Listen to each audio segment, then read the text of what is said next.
Anybody there? Yes. Yeah, I'm here, Mike. Can you hear us? I can hear you. Mike, what's going Okay, on? now I can see the video. Uh-oh. I'm sorry about that. Okay. You good? Where am I going?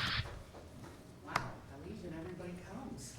You might not have even knew you were coming back. See, that's it. Get rid of all those Patricks. Alright, they're multiplying. Apparently. Mayor, how's it going? Nice to see you, sir. Nice to see you, sir. I guess I asked him the right one. Oh, wow.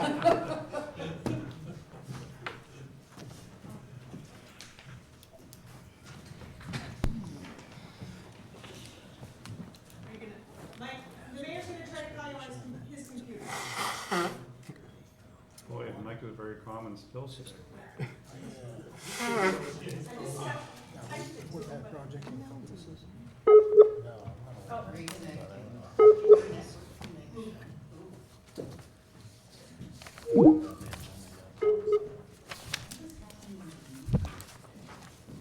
I'm gonna be around and take this down. Expecting a lot of.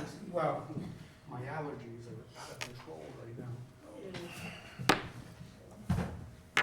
Okay, I will call to order the meeting of the Governance, Strategy, and Operations meeting. Roll call.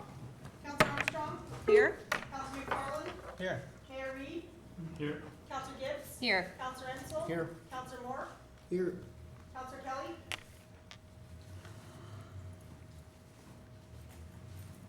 Did we lose him?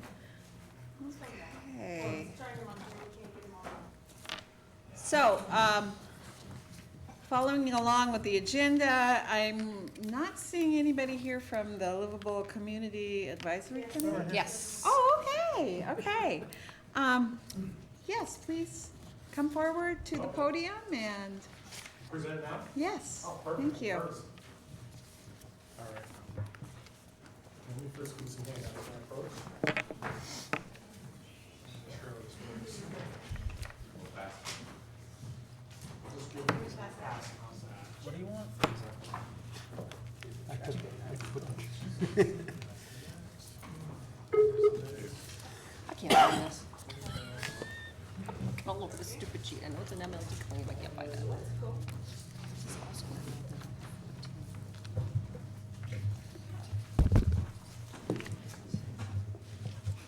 Well, hello, Chief Rassica. Rasco. Rascal. Rasco. There's a Freudian slip. Extra syllable. How quickly they There you forget. go. There's a bunch of- Oh, a bunch of stuff. Great. I'm trying to figure this out. Sorry. Is that for Mike? That's for Mike. Yeah, they're This sort of is in order. Stack. Stack? That's a stack. All right. Oh, boy. There are two more? Okay. Well, thank you for all of these resources. 4, Sorry. 5. You're getting 5 handouts. All right. Holy smokes, I As soon screwed as you that get up. all 5, I'll start. I'll only take a second. I just Okay. passed 2 stacks to you that had handouts I'm supposed to take, I think.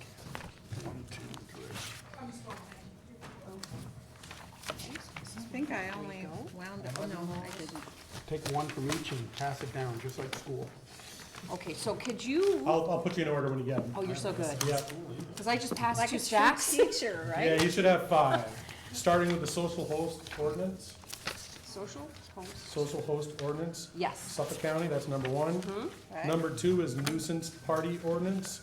You might say nuisance property ordinance on the top. That one City I of Geneva. don't have. Okay. Social, alcoholic beverages is on top, then nuisances. Yep, that's the social host. Right. The second one is Suffolk County, or sorry, Nassau County. Third one is nuisances. So you should have the first one is alcoholic beverage social host. Second, it says local law at the top. Right here. Local law, huh? That's Suffolk County. Got it? Third one is Geneva. nuisances. City of Geneva on top. Nope, I'm missing one. This one. I'm missing that's Nassau County, right? I am This one missing is one that says Geneva on the top. Could be I'm Geneva. I'm missing that So you're missing. one. No, I've got the last. Yeah, I think they're all at the end. So make sure that, I'm missing the one that says City of Geneva on the top. This one right here. Nuisances. 236, nuisances, do you have extras down here? for something? I think they're at the end of the table. Nuisances, we need over here, if you have a couple of them. Are these all extra? There's one. Anybody else missing them?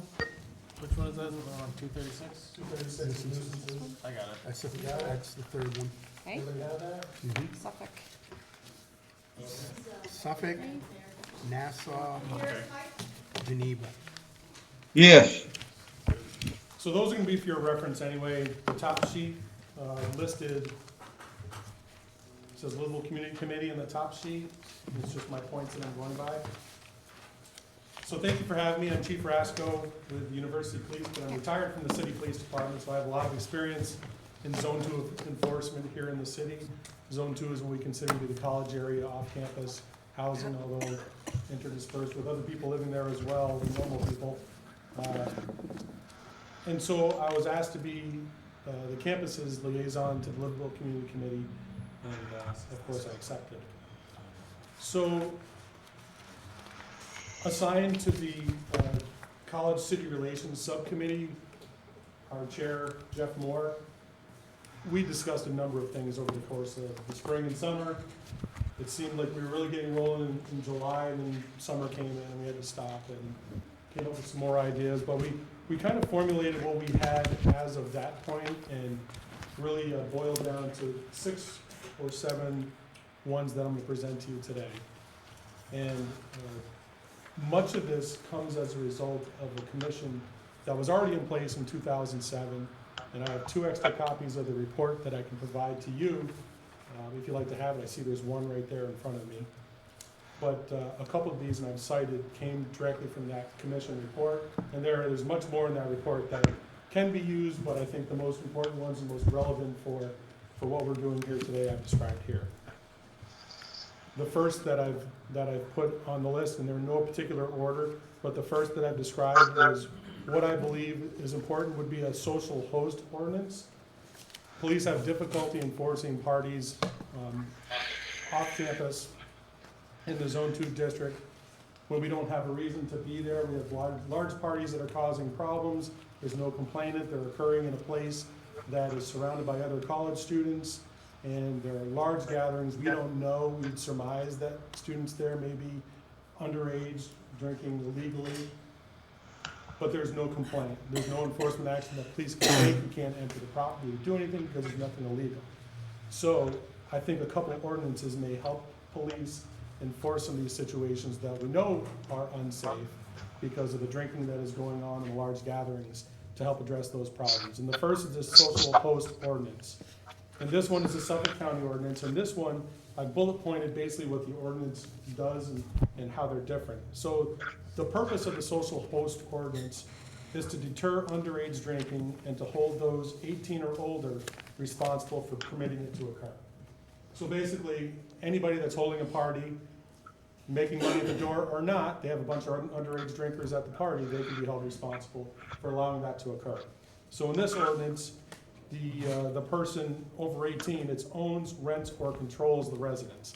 So you probably understand that we have problems when you go to parties. The person who answers the door is not always the person who lives there, but it is somebody who has permission to be there, or somebody who is in the fraternity, or somebody there's a resident, maybe not holding the party, but some of the language in this ordinance may be beneficial in that the first person we talk to, if they reside there, they are a person that has control of that space and they're a person that we can deal with. Another bullet, knowingly allows consumption or fails to take reasonable action if that consumption is happening. They don't have to provide it, they can say I didn't know, but if there are lots of other people there that are drinking who are underage, they should have reason to know that these people were underage, they never carded them, et cetera, et cetera, et cetera. So some pretty serious ramifications for being caught with this ordinance or being found guilty. It's an unclassified misdemeanor, so it's a finger-printable offense in Suffolk County anyway. The first offense is an unclassified misdemeanor up to a $500 fine. Second offense for the same person would be an unclassified misdemeanor and up to a $1,000 fine, and jail time could be applied as well. So this is a nuisance property that's happening over and over and over again, going back to the same place over and over and over again, 50 calls in a semester or the like. Maybe one of these would be beneficial. The judge can have some leeway with this. So the second ordinance is a nuisance party ordinance. So this one doesn't necessarily have to be serving alcohol to minors. It can just be the party where everybody is of age, but there are other illegal activity going on. Serving alcohol without a license, loud party, drugs, a number of things that are listed within the ordinance that I've provided you.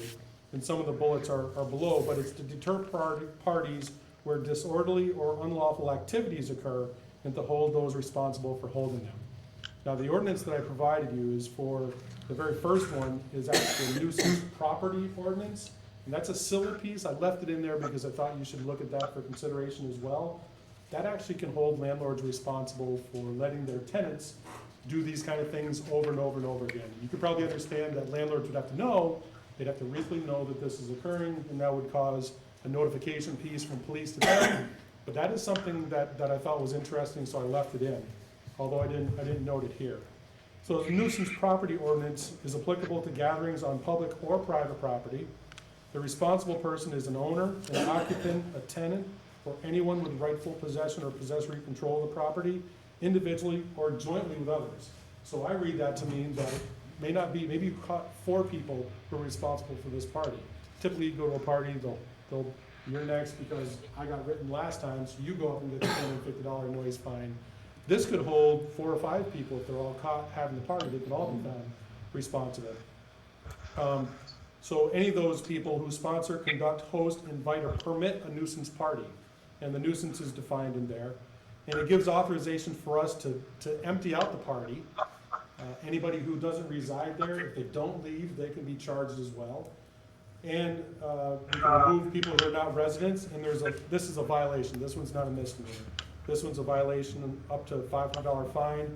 You could have some jail time, and there's a civil penalty, so we can recover the cost of whatever it takes for police, fire, building inspector's office, the time it takes for us to deal with that property, we can recover that civilly, according to this ordinance. So I think the city of Geneva has their act together in terms of dealing with these kind of things, and both of those I think are interesting.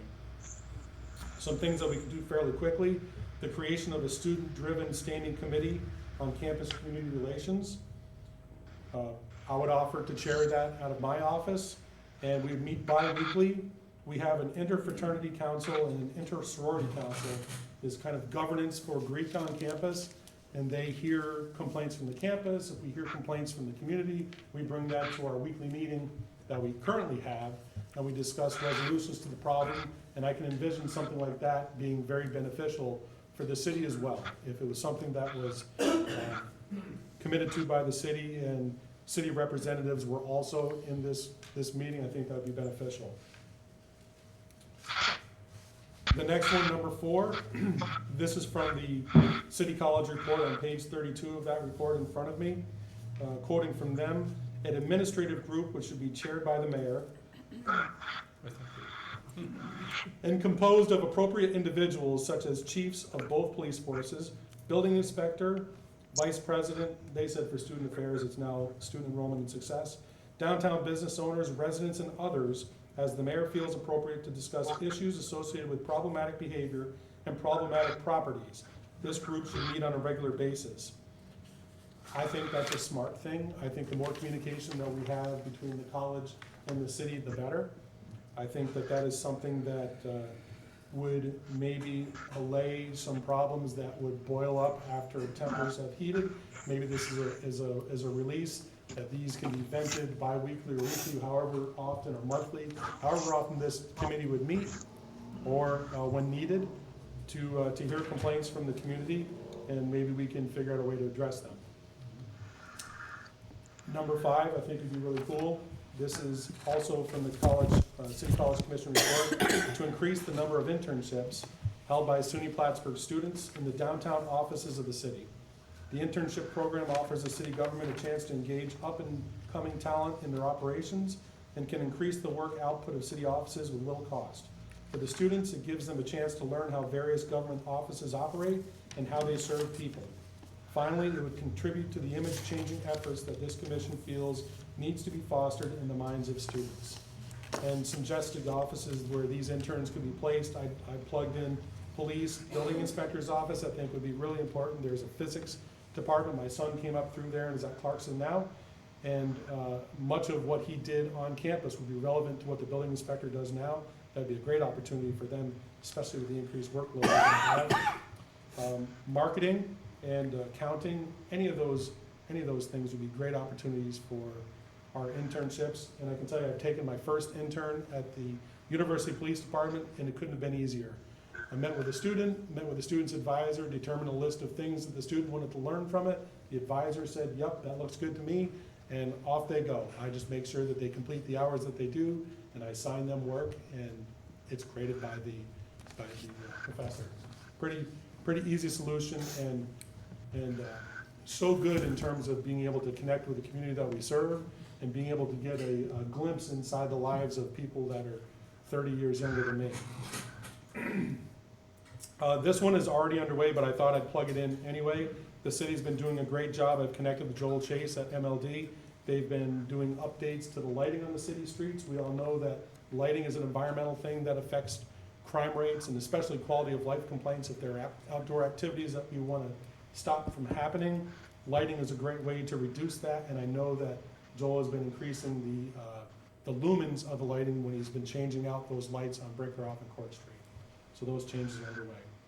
I've brought two more commission reports if they would be beneficial to you. Like I said, I can see you have one there in front of you. And as of this time, that's sort of where we're at with our subcommittee for recommendations to the council for your consideration. Thank you very much. Any questions? Yes, Chief, Thank you, I Pat. haven't gotten a chance to review these social host ordinances, but you were mentioning that you didn't have jurisdiction to go in these parties because there was no complainant? Yeah, if there's no violation occurring, so currently right now, we'd have to have a violation in order to enter a property to enforce anything. We see a large gathering in the backyard of a property at an address on Upper Brinkerhoff Street. It's surrounded by college housing. Nobody's going to make a complaint. As a police officer, I'm sure Levi will agree, we know there are things that are going on that property that are dangerous. There is definitely alcohol use, group behavior. They may be jumping off things, throwing things, violence that can occur when you have these big groups together. And we've seen a number of times where students have been seriously injured or died from falling off balconies, getting hit with a bottle, broken orbits, happens a lot. However, there's no complaint. We have nothing we can do at these parties. However, if we're to establish that there is some kind of violation, we can be the complainant for something unlawful going on within that party, and there is a host ordinance that allows us to take enforcement action, then we do have a leg to go in and actually do something. What if the homeowner still asserts their right to have a warrant? I guess that would be up to you, or not you, who's a corporate counsel now? The corporate counsel would have to make sure that there is wording within the ordinance that allows for certain things, but we know how to get a search warrant. It's pretty simple. Crimes in progress, things that are occurring in our presence don't need a search warrant. If it's happening within our view, we can seize the property, control it until we can get a search warrant, and then we can take enforcement action. But it gives us a leg in to do something. Now, But if Chief, there's is that, no- I'm sorry, but if there's no complainant, how would you have the requisite PC to get the search warrant or to enter the property? It depends upon the unlawful activity that we're observing. Yes. If we're the complainant, and if we're bothered by the noise, then we could be the complainant that could satisfy the probable cause for the offense for the search warrant. Okay. There are other things, and so when you read if you read the ordinance, there are a number of things that they determine, that you would determine to be unlawful. And all of those things could be used as our basis for the PC. but now, Chief, my understanding though is the jurisdiction would be limited as far as some of the area within the center city because you're only allowed to go. Yeah, so Down I'm to speaking Williams. like it's gonna be me. Sorry to be lying.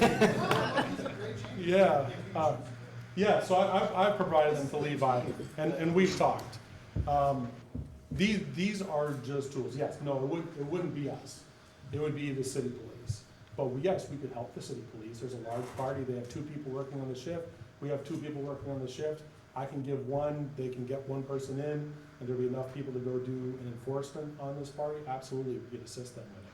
They'd be the admin. No, but this would be broader than, I assume there's nothing in here that says college parties. Or- No, it doesn't, I'm it could be cons- anything. I'm concerned about people having 4th of July parties or something along those lines. Sure, and a Fourth of July party that gets out of control, I'm sure you can describe several that you had to respond to, may be ones that you'd want to use this ordinance. And maybe it wasn't clear enough, this ordinance could actually be the PC that you were asking for in order to get that search warrant. A violation of this ordinance is what would be the PC to apply for the search warrant. But you're right, and I gave a very cursory description of what the ordinance would be. The ordinance as it exists in, was it Geneseo? Geneva. And Geneva is before you, Which is a college town. which, yes. We experience the same types of problems that we. Has Geneva undergone, or has there been over enforcement on barbecues or something like that? I'm just. I'm not aware of it. I Googled it to see if there was that kind of pushback, and I didn't find any, and I tried to reach out to the police chief today to find out how it's working for them, and I'd be happy to present my findings after speaking with him. It actually says in the ordinance that after a year of this ordinance taking effect, and I think this is a year-old ordinance, after a year, they're supposed to give a report to their mayor, who is going to determine how well it's working, if it's doing what it's supposed to do. So it's be interesting to know. Thank you, Chief. Yep. Thank you, Chief Fresco. Appreciate, I got it right. I did. Thank All you right, very much. you got Thanks, it. Pat. Really valuable.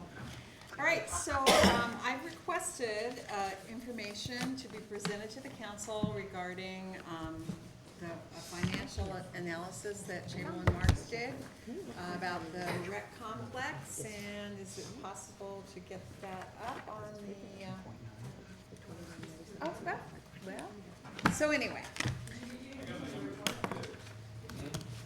I'm sorry. All right. That's fine, Beth, it's not your fault. Yeah, mayor can get it up, Beth, I'm sorry. That,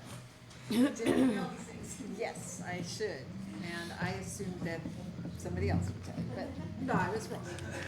So, first thing I just kind of like to frame this conversation. We're looking at the rec complex. We have aging facilities. People from the Livable Communities Committee have kind of detailed some of the deficits in our rec complex, and our investigation into those problems had preceded that report. The Finance Committee, along with Chamberlain Marks, did a financial analysis. We have to infuse money from the general fund on a consistent basis annually because of the deficits in their budgets. So I thought it was worthwhile to present this information formally to you, even though you've all had access to it, because I hope that we can, over the next month or two, take a look at our RecCom and make some recommendations. What facilities are viable? What do we want to invest in? What does the public use, and what's of greatest benefit in terms of cost benefit to the public? So, Richard, real quick, that financial infusion she was talking about this last year, what, 234,000? It was budgeted in 2018 for that, but it actually ended up at 488,000. 488,000. Yeah, and this year, in 2019, it's budgeted at 644,000. So Richard, I think he's got it up there. If you could just give us some highlights based on the spreadsheet, and I have a spreadsheet if you need one. Here. There we go. Okay, so these are, I think 2018 numbers earlier, about 2 months ago, so someone's updated this for 2019, I think? Ah, The charts Nope, that I no, have it- all this is have 18. 2018 numbers. Typo, I think. No, It no, was that was December right, because 20, this was 18's actual results. So let me look at the one that's on the board here.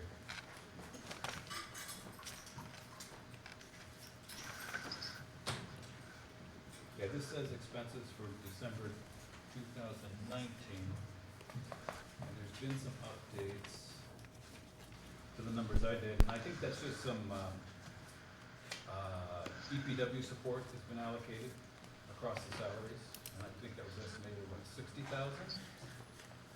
And some overtime at 8,000, Bless you. Question. and additional services of 10,000. So basically what this schedule shows, if everybody can see, Sure. let me see if I can go through it. Yeah, just maybe the first slide of it first. There you go. Is that a little better? Mm-hmm. All right, so what we normally have in our financial statements is cost by cost center, which is beach, crate, gym, marina, and then of course over here you've got a total cost. This is an easier presentation, it's one page as opposed to the normal budget routines that we look at, which are multiple pages. But what this is meant to do is allocate all the costs, even if there's administration overhead costs. How do you move from this? Yeah, see, the administrative and overhead costs are over here, and I've taken and allocated those based on, you know, certain percentages, and made certain assumptions. I believe 30,000 has been added for OPEB, which is a future healthcare cost, and 30,000 has been added for direct marina costs, and I think there was also 60,000 added for DPW support, to the actual figures that were compiled for 2018. So I believe the assumption is that this is gonna be representative of what's gonna happen in 19.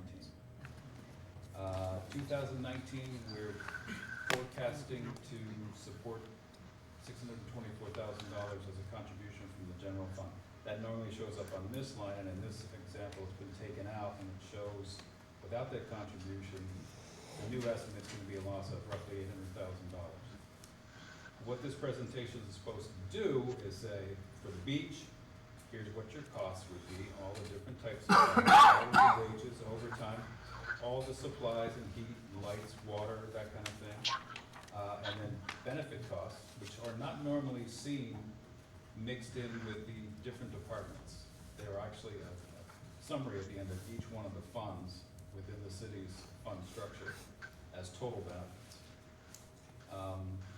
And then there's other allocated costs, like for our audit, unallocated insurance, and debt service, which is a very important cost of buying equipment and financing it over a long period of time. Net of that is the revenues that are coming in to give you the total cost and the revenue and present a loss by site. Obviously, when you see the beach is a loss, and we have the Crate Center as a larger loss, the gym would be one of our largest loss. See if I can make this bigger. Got 415. And then, of course, we have the marina as well at 179,856. Debt service in the marina for 2018 is roughly $93,000. For the gym, it's $100,000. And I believe these costs down here reflect the debt service taken out of the actual losses right here. So you see the grand total of the losses without the debt service, or excuse me, I'm sorry, the debt service is in here, and this is putting it back without the debt service, that's a loss. So in other words, 379,415 is the loss for the gym, it's 279,637 if you take out the 99,779 of debt service. Debt service for the rec complex is a big number, almost $250,000. And it's not just in the marina for a new development there, it's been in the gym because there's been significant developments in the gym over the years. Chris, Rich, can you sum those totals of the losses without including the debt service at the bottom? Less the debt service? Yeah, those numbers. Just sum that line, yeah. Is it 549,477? Maybe this number down here? And Rich, can you remind me what the budgeted surplus is for, on the general fund balance for 2019? 500,000 was the original, but as of the August results, we're at about 200,000 because of budget adjustments for things that we've approved along the way for additional appropriations.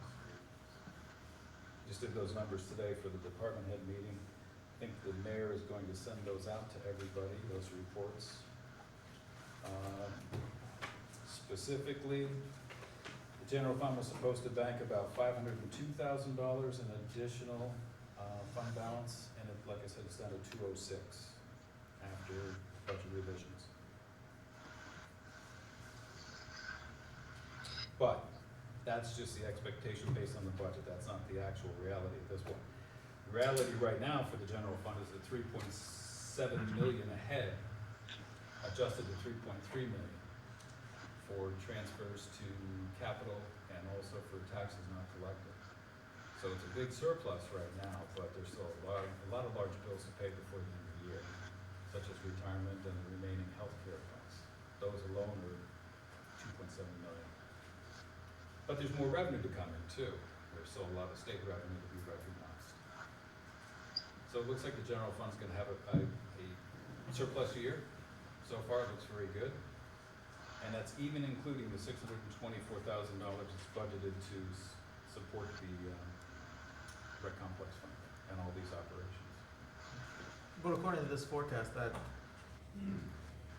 infusion's gonna be a lot less than the 793. Well, once again, remember there's costs that aren't directly charged here in the form of 30,000 of future healthcare costs that aren't gonna hit there this year. Oh, of course, alright. There's 60,000 that hasn't been actually allocated in these numbers for public works. Could be, but we haven't ever done anything with that. And $30,000 of additional costs from public works for the marina.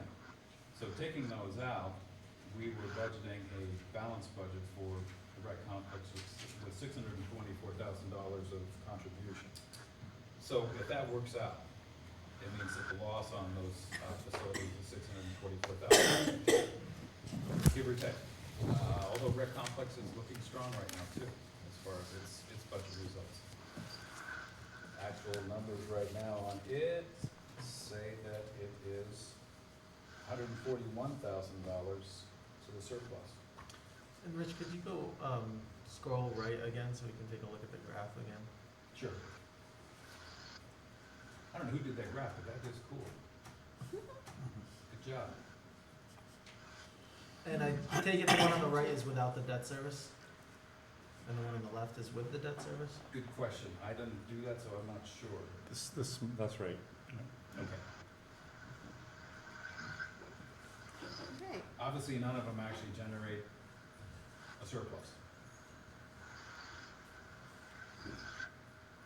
well, this presentation is really intended as an introduction, and since we are going to try to hear from Director Miller regarding who uses these facilities, I will thank you, Chamberlain Marks, and I think that we should get the latest version of this. Maybe, did you distribute that to the council, Mayor? What you did? All right. What I can do is actually, yeah, this is a great version to send out because it's 18 results updated for some numbers, but I think what would be good to do, in my opinion, is update it for where we are through 19 That'd be great. and forecast the rest of the year, see where we're gonna end up. That's right. And do Which you, isn't hard to do.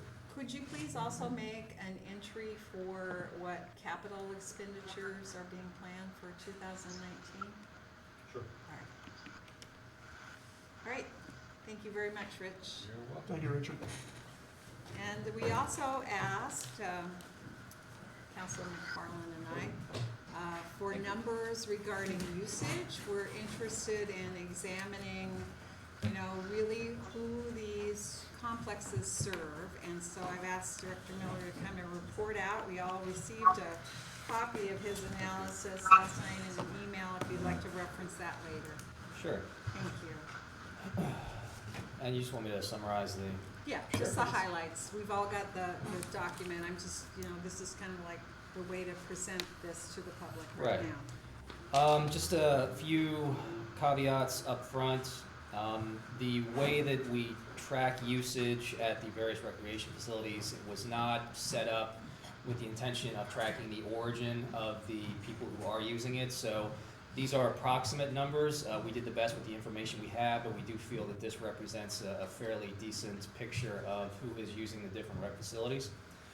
For the recreation center, for the check-in system that we have, and that is somebody actually scanning their card at the front desk or one of the readers we have, there were, for the calendar year ended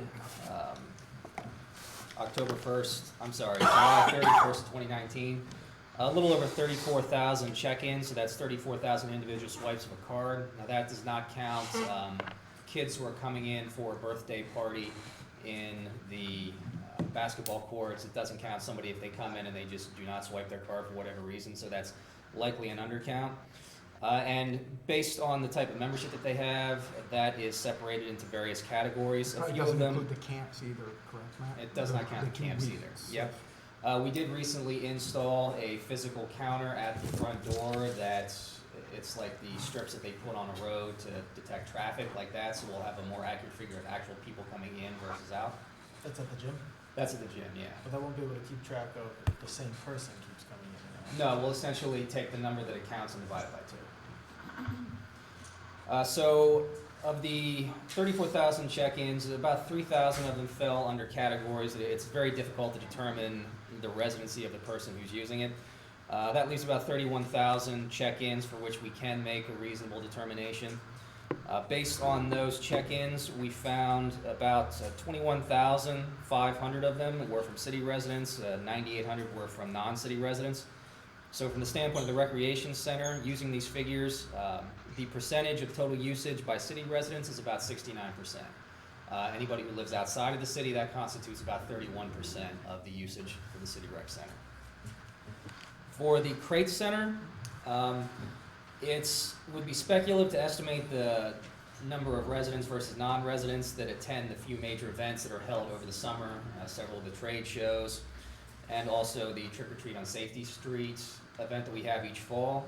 So we use as our basis the indoor soccer leagues that are held at the Crate Center all winter long. That is by far the most consistent use that the Crate receives in any given year. It is booked from when school gets out to closing time for about 5 months solid. So, estimating about 12,000 people are involved in those indoor soccer leagues. About 5,100 of them are city residents, so that's about 43%.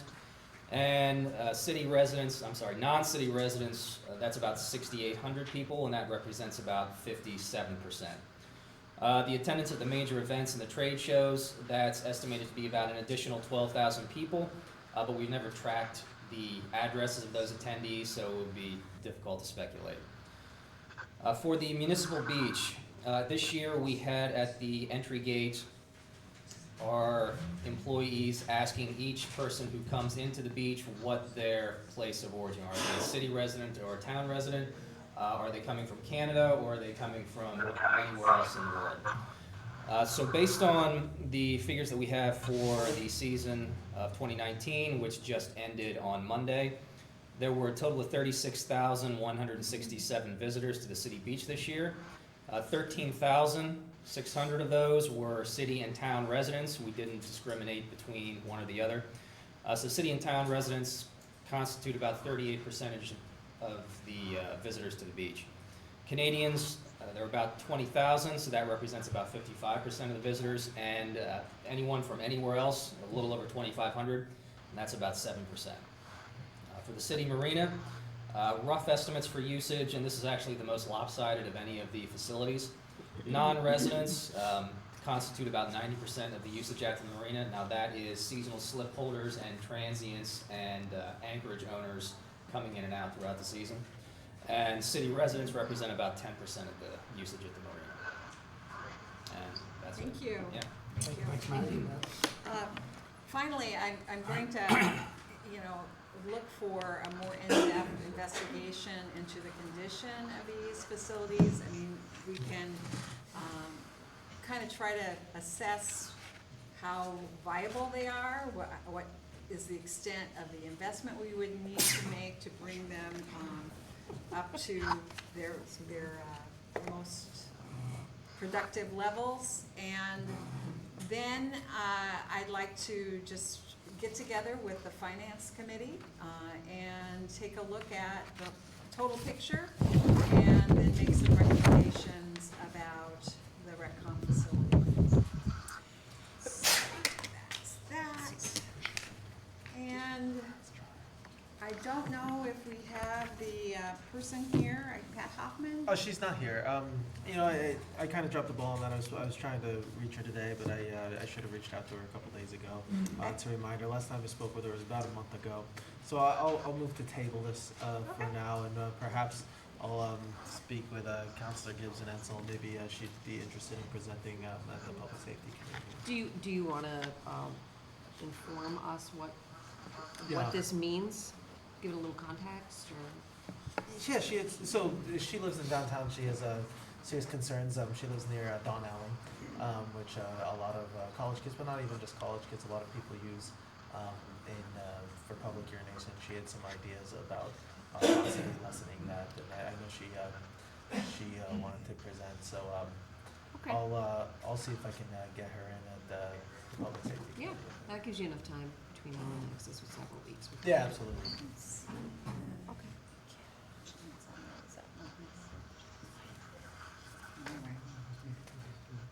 All right. Okay, so then, I just want to know whether you would like to discuss these, this one agenda item, or just move it up to the regular agenda. Make a motion if that's your wish. Happy to move it forward. Okay, second? I'll second it. All in favor? Aye. Aye. Okay, so then that would bring us to old business. Any new business? All right, I'll entertain a motion to adjourn. Second? I'll second that. All right, all in favor? Aye. Aye. Aye. Actually, that's the roll call. Vote. We do, Councilor Armstrong? that's right, yes. Councilor McFarland? Yes. Mayor Reed? Yes. So we'll conclude the committee meeting and then begin with our work session. I know we've got a few important items on the agenda tonight, and this will afford us additional time to discuss, solicit comments, etc. So, is there anything that anybody like to bring up in the work session to begin? Yeah, I'd very much like to hear from, Mr. Ruff on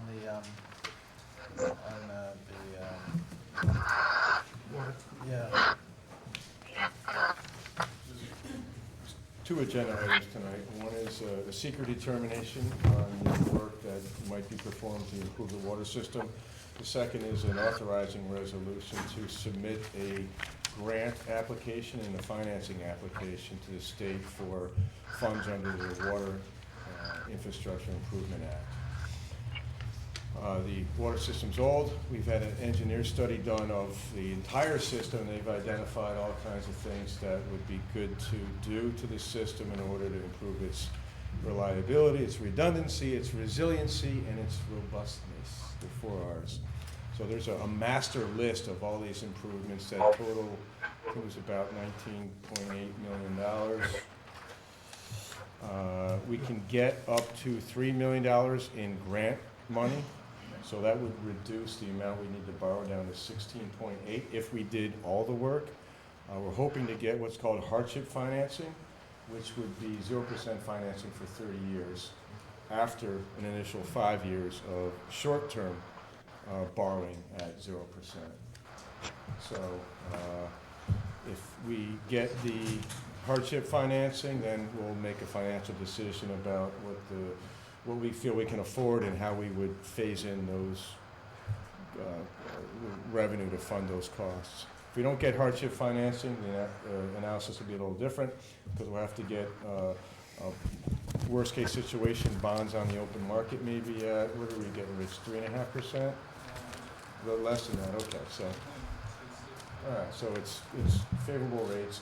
We also could get what they call subsidized state loans, which is where they pay for half the interest.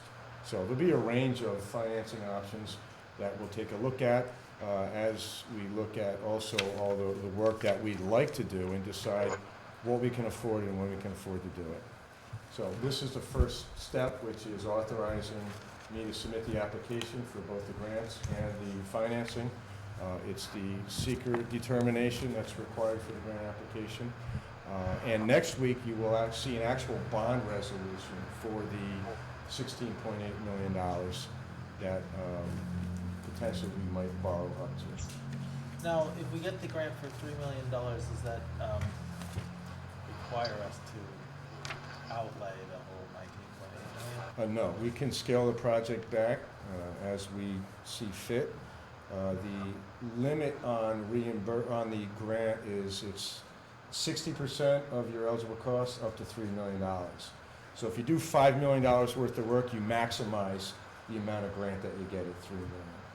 We might decide, if we get to 0%, we might decide, hey, we actually want to do another $5 million on top of that because it's really critical stuff. We might decide we want to do the whole, 19.8 million. But that's a financial analysis that will occur later. We're not committed to do it at this point in time. And that would be based on leveraging the 0% interest Correct. loans at this time. Yeah. And these grants, I guess my concern is even doing these improvements, does maintenance costs be worked in to make sure that we do all these improvements, we're not crippling the city in the future with maintenance that's out of control? Right. No, the maintenance costs will be negligible. Most of the improvements are actually repairs or replacement of infrastructure that's seen better days. And then the one new addition would be the installation of groundwater wells to supplement and or replace existing surface water sources, our dams and reservoirs. So wells require a little bit of maintenance, but it's nothing of significance, especially if you stay after it routinely. Thanks, John. I guess I'm interested in what specific projects you're talking about. I don't need you to enumerate all of them, but what are we looking to do for 19? Got that on my phone. Got the engineer's list right here. It's groundwater wells, a redundant line from Mead Reservoir down to the West Plattsburgh cross connection. Right now, Mead's our main source of supply. There's only one line that runs down from Mead to West Plattsburgh. The newest section of it, I think, is from 1980, but most of it predates 1964. Taking one of the lines from Westbrook Reservoirs to the West Plattsburgh connection and cleaning it and lining it rather than replacing it. And that would also include a line from the West Plattsburgh connection to the Thue connection, doing the same thing, lining. And then lining one pipe from the Thue interconnection to the water filtration plant. So that'll basically give us one almost brand new line all the way from both reservoirs down to the water filtration plant. We have areas where there's 2 or 3 lines, but we want at least one line that's basically brand new that we know we can rely on. It also includes a generator and a SCADA upgrades at the water filtration plant. General water filtration plant electrical upgrades, influent flow monitoring and metering, upgrades to part of the filter galleries that were built in 1956, lab equipment and analyzers, and then moving into the distribution system, there's a section of the water distribution system that was identified as being the highest risk. There'd be a replacement there, and replacement of some of the asbestos cement pipe out in the main road area. So that's the whole project that gets you up to $19.8 million. That estimate's done at a planning level, so it could be more, it could be less, using engineering estimating guidelines. Based on the estimate of 19.8, it could be as low as 14.9 million. It could be as high as 25.7 million. So we picked what they call the point estimate, which is kind of in the middle, which is the 19.8 to base it on. Welcome. You may recall that I'm spreading it out over 30 years with the 0% potential interest rate. That was based on our fiscal stress score of being moderately financially stressed. And that we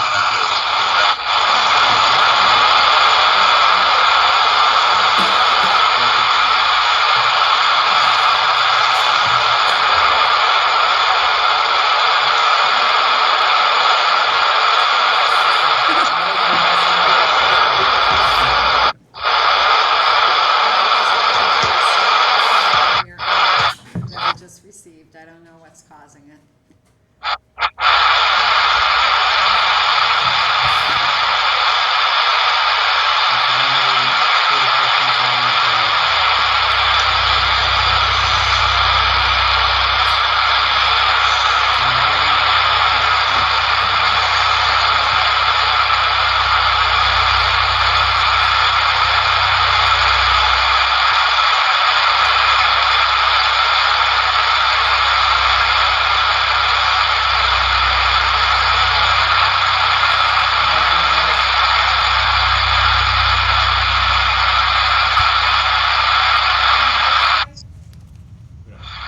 Pardon?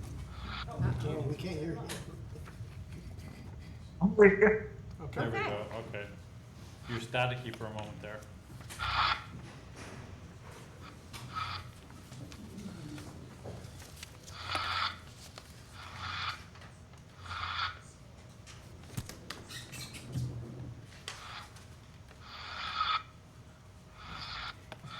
Getting some sort of interference, Mike. Stop breathing, Mike.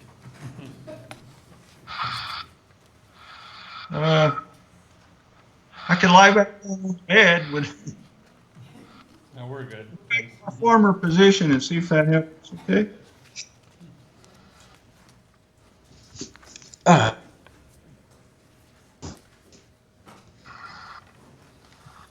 More comfortable in.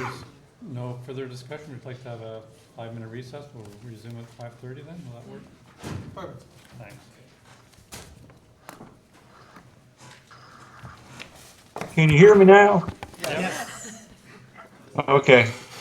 Verizon commercial.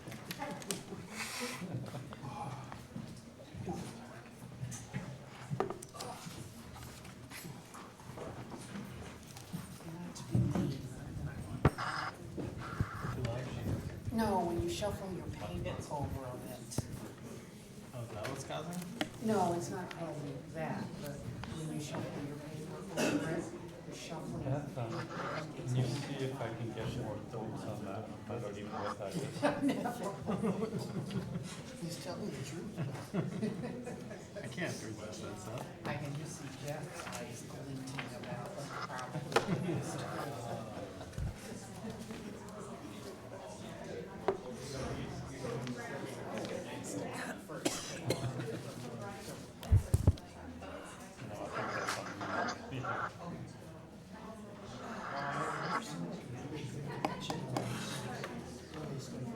I've never really used Skype, so I have no clue.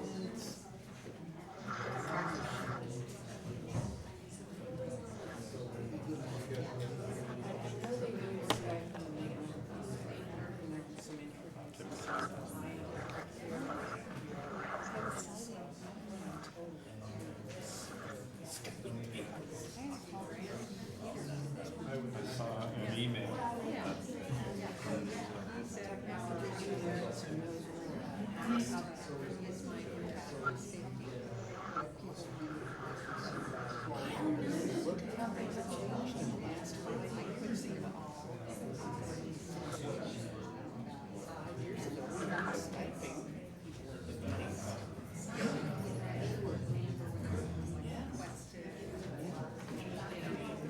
Why they don't just put this vest, and it's bulletproof vest, and it's totally reimbursable from the state. Okay, well, that makes it easier.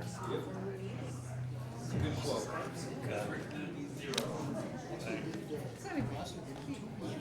He said he summarized the conversation, and I just what I said.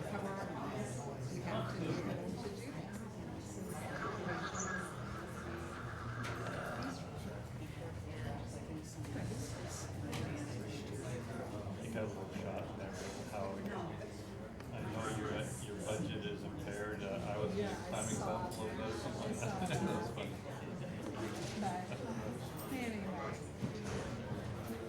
have a sense of humor.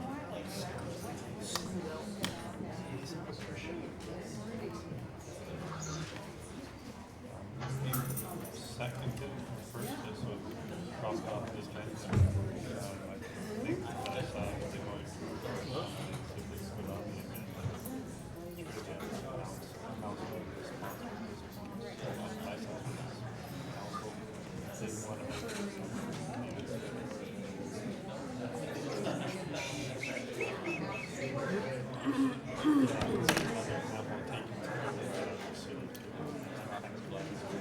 Yeah. I gave that memo out to the staff to call, taking property out of the city. Yeah, feel free to hand some down. Another handout, a message from Mayor Reese. Oh, okay, take one and pass it. Oh, it's all for me. I'm like, it's all, take one and pass it down.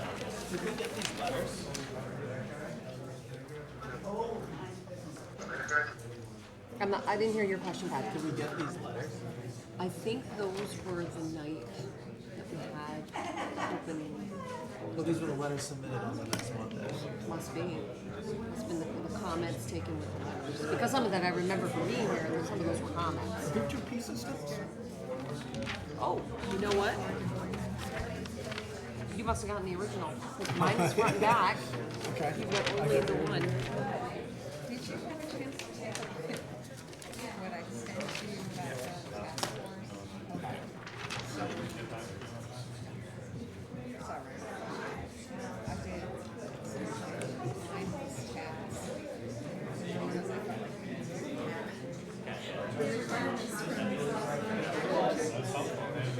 together so you don't have to flip back. It's really time consuming. But I mean, the main thing is I gotta get to some action. I gotta take the actions. You got a great committee, but I've known you to play all mine. I think it's stuff like this, stuff. I just have to actually sit down. And I thought it was anti-filing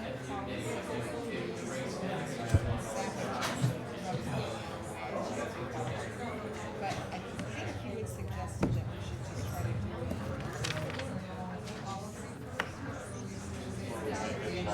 Because all of the laws that I see were states. I think it would be really difficult to close that. You've got people making deliveries. Yeah, it wouldn't apply to the outside the city, but students. I think in Fairbanks, it was just a city law, and they managed that, I don't think one of those. Yeah. I really like Pat Roscoe's presentation. Yes. That was some really good stuff. Some really good stuff. Oh my gosh. I mean, I have so much to look at and figure out and try to do. So much. Yeah, it's gonna be passionate tonight. My son said to me tonight, Mom, what's for dinner Wednesday? Do you want dinner with Dad? Dinner together. No, look at this. It's leftover night, and he's very excited about the leftovers. No, I'm not kidding. It's true. Thursday is always leftover night, so I do something that's really good from the week before, so we can have that. Hey, Matt, you see if Patrick's around?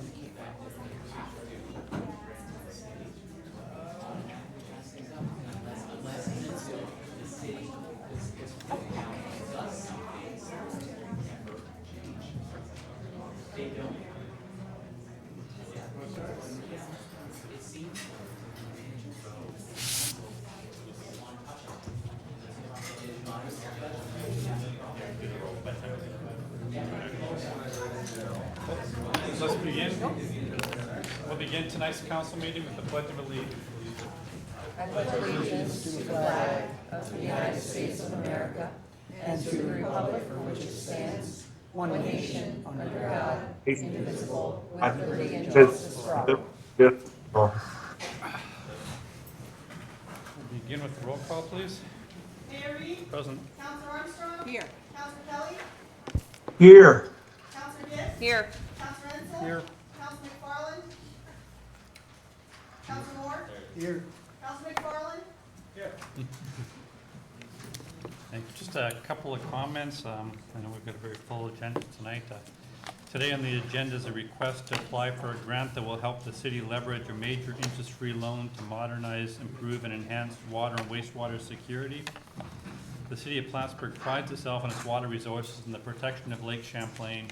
Indeed, as you know, we provide technical assistance to some other municipalities on a contractual basis, and have approached other municipalities in sharing our water and wastewater resources as well.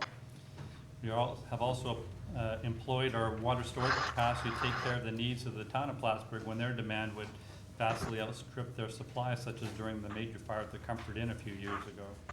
The city views our resources as a broader community benefit and looks forward to enhancing, protecting, and sharing them so other municipalities do not have to burden their taxpayers. In turn, we've asked other municipalities to not burden the city with property taxes they could exempt as provided by Section 406 of the state's real property tax law, as we provide that benefit regularly to our exempt properties, and most other municipalities in the county also regularly do that for each other.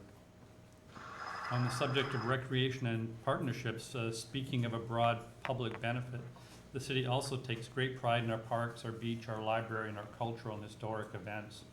We provide free access to all those costly facilities to our residents, town of Plattsburgh residents, and for most of these facilities, the entire county. We also heavily subsidize our fee-for-service enterprises, the rec center, the create center, the marinas, and our beach, even though more than half the users on average for some of these facilities don't reside in the city. I see the Common Council is looking closely at the cost to taxpayers to provide recreational facilities to groups of individuals on subsidized fee-for-service, who also have the choice to use similar offerings from nonprofits and for-profit providers. The city has at times asked to share in these costs with the county and other municipalities by fostering partnerships or to search for a better model to ensure the entire region continue to benefit from these facilities. I applaud the willingness of the Common Council to take such a data-driven analysis. Meanwhile, the city stands ready to work with other municipalities and with non-municipal partners to ensure these facilities are offered sustainably. And finally, on the subject of branding of the downtown, as you know, there's a public forum tonight at 6 p.m. at the Ted K Center out in South Plattsburgh to discuss some of the efforts to brand and revitalize our historic downtown. Our historic downtown core is a treasure for our region, where history for an entire nation was forged and where people from outside the city, the county, and even the country come to regularly enjoy cultural and events. There are many communities with historical and other assets in cities elsewhere, not even as significant as ours. They've done wonderful things with historical signage, their sidewalks and streets and lampposts, and many other touches that bring alive that history and culture. You've all heard from visitors that marvel at Plattsburgh's potential. Now we have the opportunity to live up to our potential by branding our downtown just as nicely as we see in Hudson, New York, Salem, MA, Greenfield, Michigan, Williamsburg, VA, Solvang, CA, Abington, VA, and Philadelphia, PA. I believe we're on the cusp of living up to our vast potential. I look forward to the ideas of the Board Benner Group that can truly transform the look and feel of our downtown. I encourage you all to join in on that forum. So thank you. That's all for tonight. Resolved that the minutes of the regular meeting of the Common Council held on August 28, 2019 are approved and placed on file among the public records of the city clerk's office. Moved by Councilor Armstrong, second by Councilor Gibbs. All in favor? Aye. Opposed? Passed. Resolved that the payrolls of the various departments of the city of Plattsburgh for the week ending September 4th, 2019 in the amount of $62,664.74 are authorized and allowed, and the mayor and the city clerk are hereby empowered and directed to sign warrants drawn on the city chamberlain for the payment thereof. Moved by Councilor Gibbs, second by Councilor Ansel. Discussion? All in favor? Aye. Opposed? Passed. You have in your packet regular reports from the various offices. Do you have any additional committee reports, beginning with Councilor Armstrong and Governance Strategy and City Operations? Yes, we had our meeting today at 4:30, and a member of the Livable Communities Committee presented. Chief Pat Rasco from the SUNY Police Force visited us and shared with us 5 recommendations. And I'm going to ask that, Councilor Moore, if you can have that document sent to Beth, maybe we can post that along with the other recommendations that have been made. Yeah, the plan is to get together and do a final report with Okay. everyone's presentation included, and we'll present that to the council. Excellent. Many of the recommendations had to do with disorderly conduct, particularly in the section of town in which the college students inhabit and have parties. Aside from that, we also listened to a financial analysis of the rec complex given to us by Chamberlain Marks, and also a report from Matt Miller regarding the usage of our rec facilities, breaking those numbers down in terms of residents and non-residents. And the objective is to analyze those figures as well as other factors and make a recommendation to the council that would be suitable for our budget recommendations. Thank you. The City Infrastructure, Councilor Moore? Yeah, I just had one request. Councilor Gibbs and myself are looking to get a more accurate number analysis of what the Public Works actually does when it gets lent out, does work for other departments. Not water or sewer, but, say when they go to the work, do some repair work at the rec center or the Crate Center, to give us a more accurate number of what their expenses are in that department. Right, so we were hoping we would be able to have that by next week in time for our infrastructure meeting, because we actually asked for that a few weeks ago, for that information. So what we're trying to do is understand what is the scope and cost of the work that's being done that they do for all of the other departments within the city, and because it doesn't get charged back to those other departments. So that's one of those budget things that we're looking at. Very, very helpful, thank you. Thank you. That's all I had. Finance and Budget, Councilor Kelly? All right, can you hear me? We have. Okay. I have been thinking about the budget, even though I haven't really published any email about it or anything. I particularly want to comment and compliment on Councilor Armstrong's and Councilor McFarland's approach to the rec complex. I think that's a good model for all of us. They identified a problem early on with the finances in the rec complex, and then decided to look a little further and see who's using the rec complex. So we're looking at the value that the rec programs bring, along with the cost that they bring. And I think that's an excellent approach. I hope all of us will do that as we're working on our budgets for our particular departments for which we liaison this fall. I'd like to have a budget hearing starting next week. That would be the infrastructure committee meeting. So Jeff, I don't know if you could be prepared to talk about budgets for your various departments next year, and have your department, next week, and have your department heads talk about that also. But that's something to shoot for. I'd like to see us finish our budget this year early. I originally hoped for October 1st, but I don't think we're going to make that.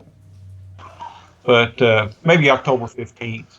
And again, Councilor Armstrong and Councilor McFarland, I think, are on to something. You mentioned you'd like to meet with us, the Finance Committee, next week or soon. Yes. That's a great way to follow up on all your findings. And we'll certainly do that. The only other thing I have to say about the rec complexes is if we're going to make changes, we need to do that quickly. Thank you. Thanks, Mike. I think we lost him. Well, fortunately, it's at the end of the sentence. Right. Oh, no, oh, Yep. Okay, and we'll move on to Public Safety. Counselor Gibbs, please. no. So we had several meetings, last week and the week before, just to talk about both, police and fire and some possible, code enforcement. So, much of that was precipitated by the Livable Community Committee that came to the last public safety meeting to talk about, that area between, Brinkerhoff and Court and how to address the concerns of the citizens who live there. So I've asked for several overtime reports, some very specific categorized overtime usages, complaints, arrests in some of these zone areas. So I haven't received that yet, so I'm hoping that I can get that soon, and that can be a continued report, and we can look at what are the complaints, where are they coming from, what is the nature of them, and then I'm also going to be looking at updating some codes to address those issues. So these are all things that are budget and policy procedure, all these things. That's what we're working on right now. And Chief Ritter's preparing those reports. Okay, thank Be you. ready. Thank you. Plattsburgh Public Library, Councilor Ransel. No report at this time. And MLD Board President, Councilor McFarland. No updates. We had our meeting last week. Resolved, the reports as this are hereby ordered received, and any written reports are placed on file among the public records of the city clerk's office. Moved by Councilor Gibbs and second by Councilor Renfro. Discussion. All in favor? Aye. Opposed? Passed. No recommendations or correspondences from boards at this time. Please continue. Resolved, the bills are by the common council for the week ending September 6, 2019, in the amount of $2,012,160.13 are authorized and allowed, and the mayor and the city clerk are hereby authorized and directed to sign warrants drawn on the city chamberlain for the payment thereof. Moved by Councilor Moore and second by Councilor Gibbs. Discussion? Yes, the number she The figure just is different read, from what we yeah. have in the agenda. Good catch. It does match the number that I do see on the financial analysis that was given to us by Chamberlain Marks. But I would make an amendment to change the number in item number 5 of the agenda from $229,939.95 to the $2,012,160.12. So thanks for that. The minutes are going to reflect the number that's been correct. So. Okay, perfect. Any further discussion? All in favor? Aye. Aye. Passed. It's now an opportunity for the comments from the public. At this point, we'll limit the comments to issues on the agenda itself. There will be another public comment period at the end of the meeting for non-agenda items. And as is usual for our rules of order, if there's a number of different speakers on one side or the other of an item, we ask you to confine your comments to 2 individuals representing each side, and the usual 5-minute time limit. So please come forward. Got one up?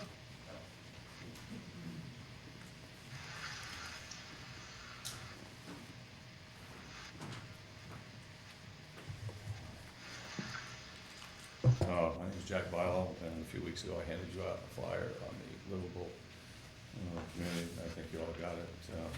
Did you all get it? I handed you up to the common council. I didn't get a chance to speak, but I'll speak now. I went to one of their meetings, and there was no specific, I gave no specific complaints about in-house apartments and inspections. That's what I'm getting at here today. There were a few businessmen at the meeting, and then recently we just had a newspaper article. So what I'm discussing is basically what was in this article. It was given a week ago or so, and it committee suggests rental inspections. That's the headline there.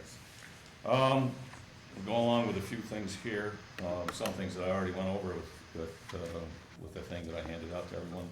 I mailed one and the rest were handed out here to each one of the city councilors. I'm sorry, can I ask you which agenda item you're referring to? You were talking, she had just brought something up, and that was on the agenda for livable community and It suggestions. was a report for the committee that we held at. Okay, well, I thought that was, No, it's not actually on the agenda, that was a report, but you can make your comments at the end of the meeting. okay, that's fine. I didn't, Okay. okay, yeah, I thought that included what she had I'm sorry. mentioned. No, that's okay. fine. Thank you. Thanks. Any other individuals like to please come forward? I'll do it briefly, Mayor. I'm commenting on, my name is Matt Fuller. I'm an attorney with Meyer, Fuller, and Stockwell out of Lake George, New York. And my comments are on Resolution E, your scoping document. I know that the Common Council did accept comments on that up to this past Monday. I'll be brief. I've got a letter I'll submit, and I've got copies for each one of you. I'll pass them out or hand them down. What's yours? Just Seth can circulate them for you.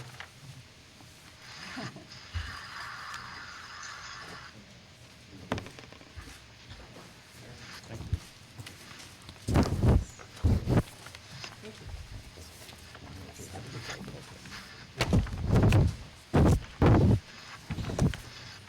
Like I said, I will be brief. The letter outlines really the topic of my discussion, but the main point with regard to Resolution E that's on your agenda tonight is, I think you're premature. I think the city of Plattsburgh has a bit of an issue in that the project as proposed currently does not comply with the city law. General City Law, New York, Section 22, makes it very clear that waterfront property cannot be alienated. And the proposal that you have that is subject to the seeker resolution, even within the scoping, cannot at all go forward until the city deals with that provision of the general city law. And more importantly, again, along with the seeker resolution, even if you get through that hurdle, you have a parking district, and this property is included in that parking district. So from a fiduciary standpoint and from a usability standpoint, you can't alienate that property that is essentially the property of a district without any legislative approval. So again, I think, I understand you're about to take an action on the seeker scoping document, but I think from a legal standpoint, you can't even get that far until these two legal hurdles are dealt with. And I outline with the cases and the discussion in my letter. And for the record, who's my client, the Plattsburgh Citizens Coalition. So I'm sure you'll be hearing more from me, but that's the comment for tonight. Thank you. Thank you. Thank you. Any other individuals like to please come forward?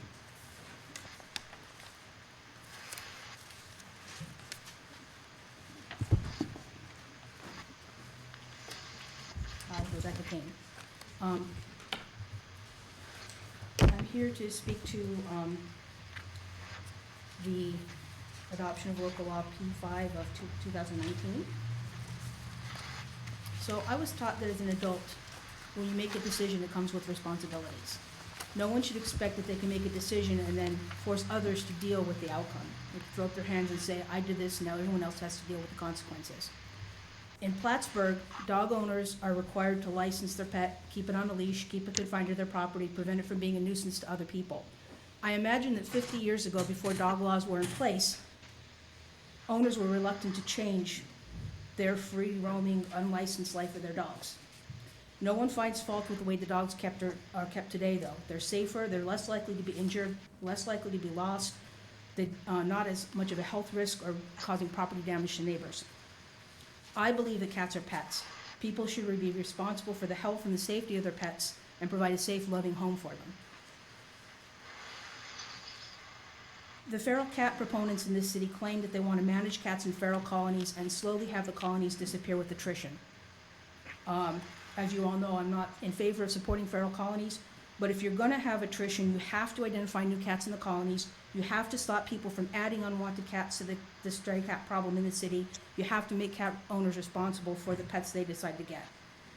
It's a good idea to make cat owners value their pets enough to vaccinate them, feed them, water them, and properly identify them. I think that tonight we're going to hear mostly from people who are not willing to keep their pets from becoming nuisances to neighbors. The people who have pets that are kept in the house, that are already identified, that aren't nuisances to their neighbors, they're not really gonna care about this law, because this is a law that's being enforced with complaints. So the people who are most liable to have complaints about their pets are the ones who are gonna be complaining about it, and I don't think that that should drive your decisions on passing this law tonight. I think that it's a good law, and I think that you should pass it. Thank you. Thank you. Any other individuals like to please come address the council?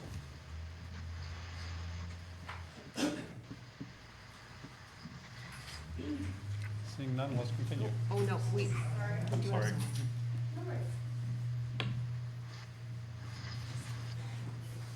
Mhm. Hi, my name is Rebecca. I manage Elmore SPCA in Clinton County.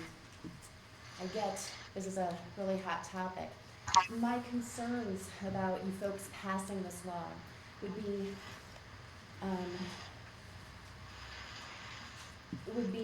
making sure that people who are taking care of outdoor cats are not penalized for doing something that they've been doing for a long time, right?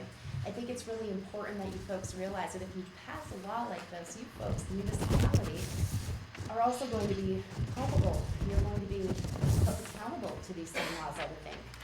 These outdoor cats are considered property in New York State, regardless if they're owned or not. So how is the municipality going to implement this law and be able to follow the law? I think that if you ask those questions of yourself, you're going to see a lot of the hurdles that are coming up against these people who are mostly doing the best they can. I agree with Dr. King. A lot of people don't like that. I get that. My concern is for the welfare of the animals.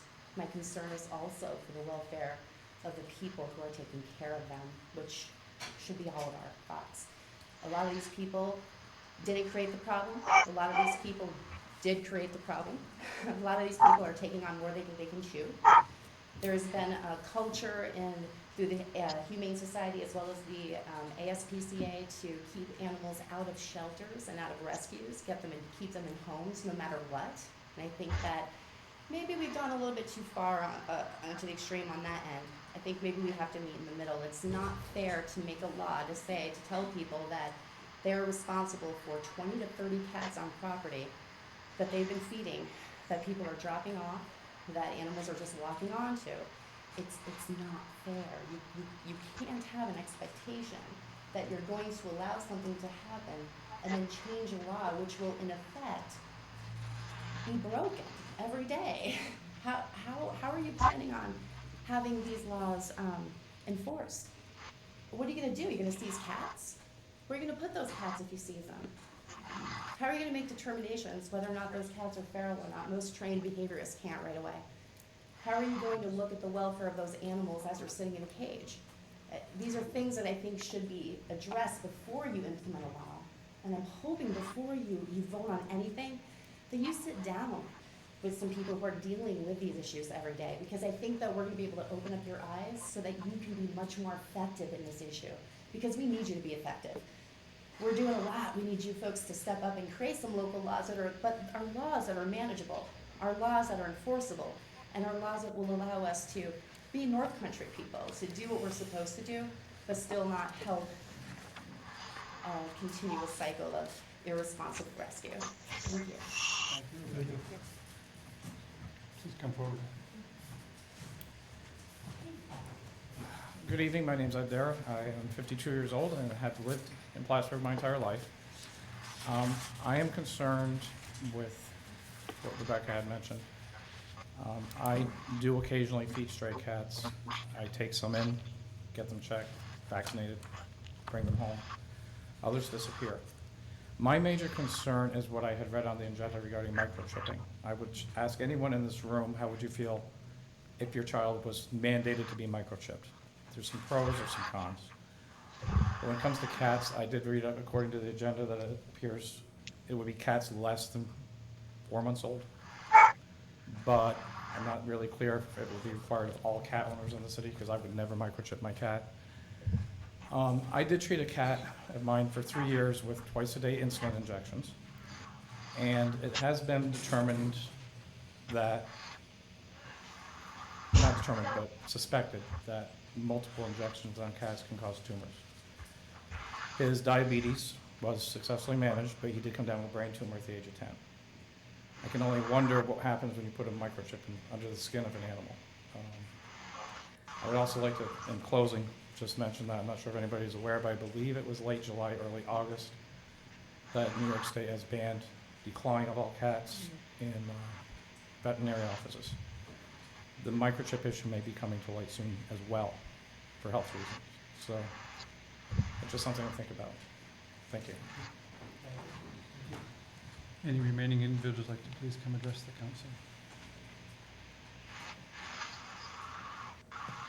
Seeing none, please continue. Adoption of local law P-5 of 2019. A local law amending the naming and restating in its entirety. I'd like to make a motion to move the item forward, waive the reading. Moved by Councilor Renfro, second by Councilor Gibbs. All in favor? Aye. Opposed? Aye. Discussion on the item itself.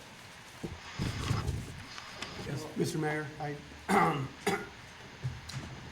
I think as we all will admit, the city of Plattsburgh does have an issue with cats.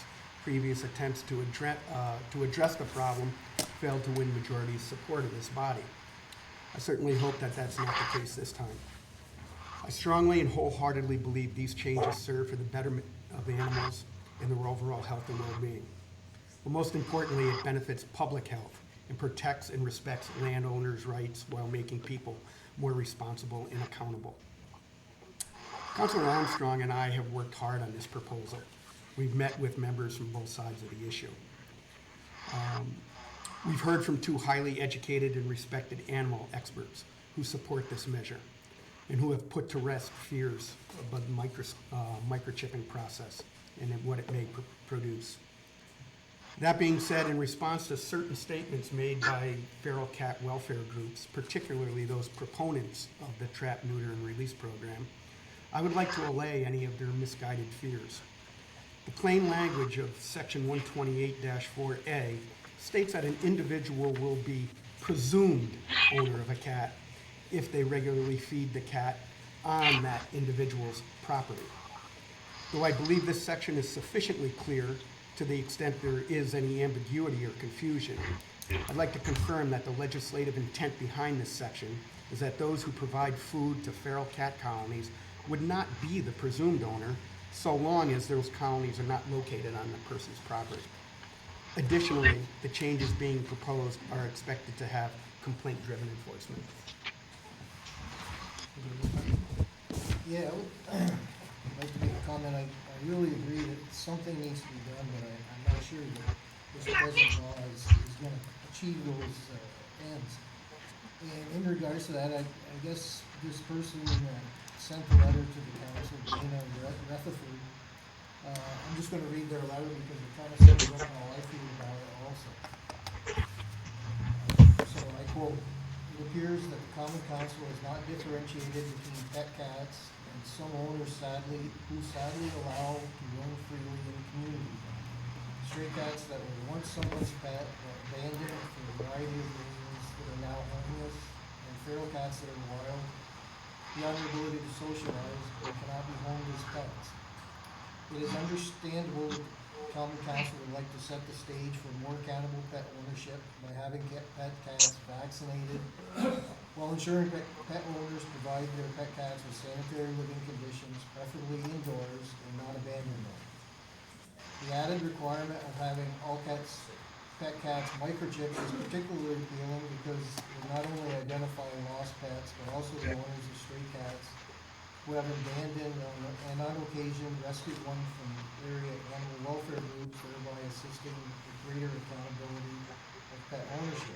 However, assigning ownership of feral cats to the humanitarians who assist in the TNR programs just because they trap, sterilize, vaccinate, and feed these cats is misguided.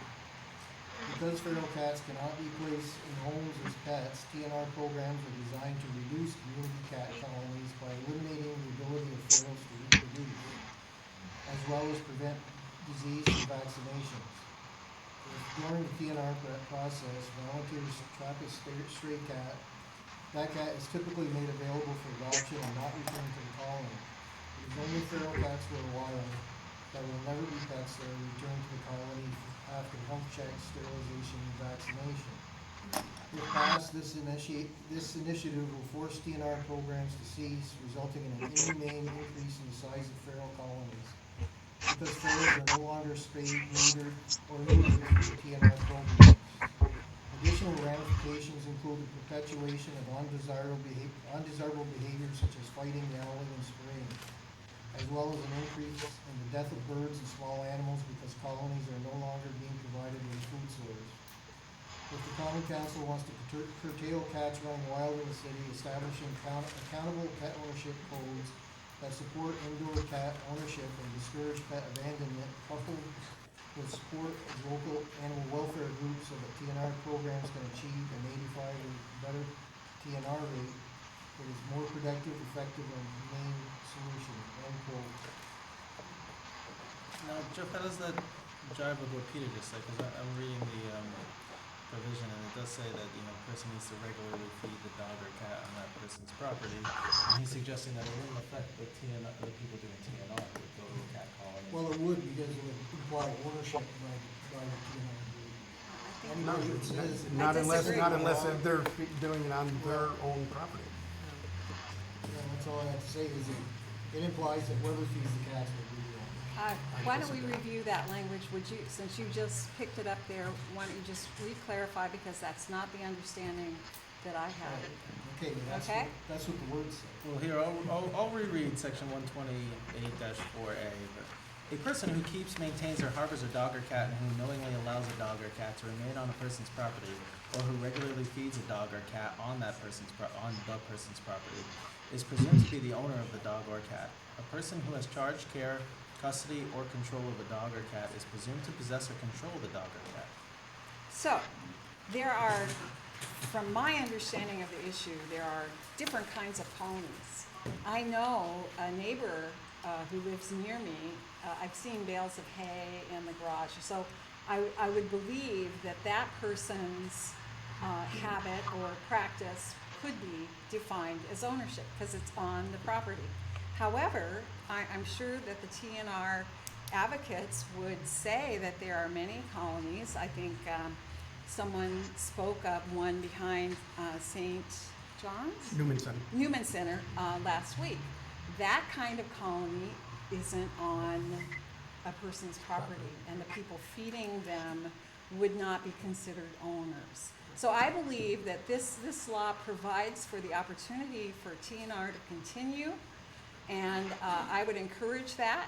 I appreciate that, and I do believe that the general welfare is served by this law. Well, I respectfully disagree with your interpretation of the language, but I guess we really disagree. And we have to also keep in mind that this is going to be complaint driven. That's right. Well, and there seems to be the balancing act seems to be between people who go out and are helping with the feral cat problem, not being victimized or Assigned ownership. punished for being assigned Right. ownership. And That is not what's that's the going to intent happen. of the law.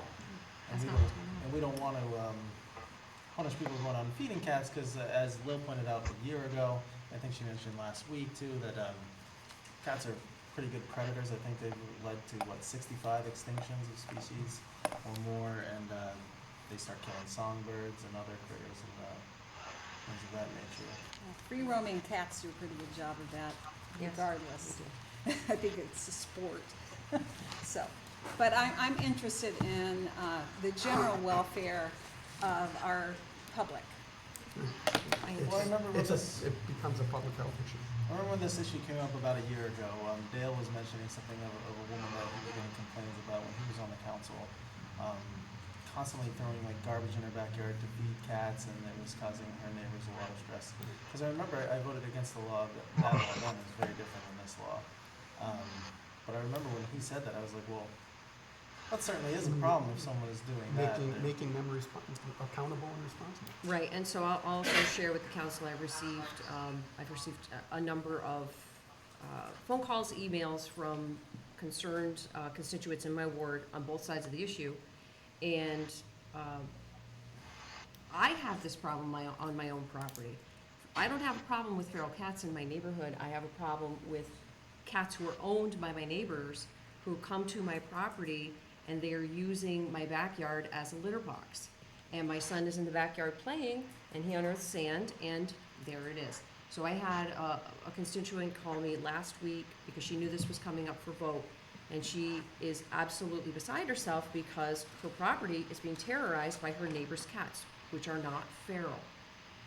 They are owned, and they're ruining her landscaping, they're defecating on her property, and she can't get rid of them because we don't have any way to really get rid of that problem. This would assign the responsibility back to that owner, where you can go to your neighbor and say, your cats are on my property and they're destroying my property, and they need to be taken care of. So, but I will also mention that we've all received a similar an email from another one of my constituents. So I received an email, we exchanged it. He reached out to the whole council, and then he also reached out to me again.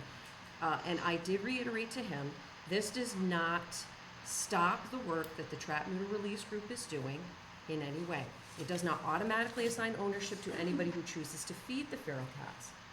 This simply addresses the problem that a lot of people who live in the city of Plattsburgh feel, where animals that are owned by people in their neighborhood are frequenting their property, destroying their personal property. Right? I've got a cat in my neighborhood, my neighbor's cat, who keeps trying to eat the cardinals in my backyard.